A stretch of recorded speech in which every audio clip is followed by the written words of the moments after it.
Peter Sarstedt. You talk like Marlene and Dietrich, and you dance like Zizi Jean-Mer. It's not about a particular person. She's an imaginary diva doing these fashionable things and then becoming undone late at night when she's alone. I'd been in Paris, nose pressed up against the window pane, looking at the rich and famous. I just wrote it right the way through. I think I only changed one word. And a friend of Sasha Distel, yes you do. Jason King lookalike Peter Sarstedt had Britain swooning in the swinging 60s. He became an overnight sensation when a song he'd written 3 years earlier became the enigmatic hit of 1969. It was an amazing session because it was the quickest of all the songs we did.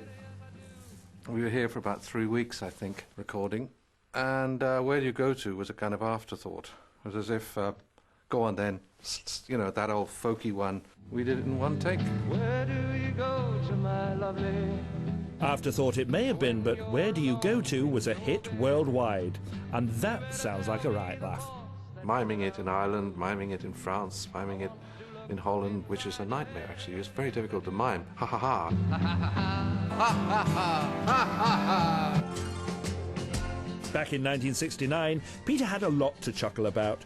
He'd had another hit, the oddly titled Frozen Orange Juice, and he could have been Ant and Dec rolled into one when the BBC offered him a Saturday night TV series alongside Eurovision darling Clodagh Rogers. I'm just your Jack in the Box, you know. They thought this would be nice.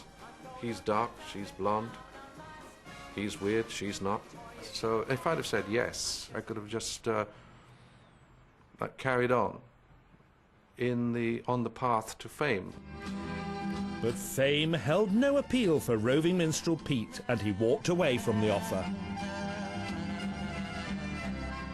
I just needed what I was, in those days, looked upon as freedom of some kind, a freedom to roam, freedom to do what you want to do, a kind of man with a guitar over his back, the hat.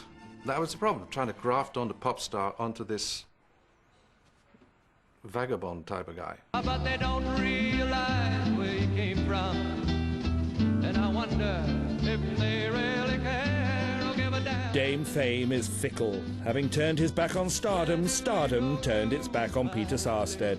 Just like his lyrics, though, he was philosophical. In your bed, tell me the thoughts that surround you. I want to look inside your head, yes I do. I have very low outgoings. I think that's the secret of my success. Someone described where I lived in a rather harsh way once. He lives on a housing estate outside Croydon, which is not quite as stark as it sounds. But where do you go to, my lovely? And decade after decade, that song has earned him a living and looks like being a nice little pension plan. That surround you. If you've got an ace in the hole, which this song is, it will keep you in sort of bread and butter. If it's, whether your children are going to eat or not, whether you sing the song, then I'll sing the song. It's very simple for me. I know where you go to, my lovely, when you're alone in your bed. I think because I've only had one really popular song, I've had to make do with that. It has to be my statement. Look inside your head.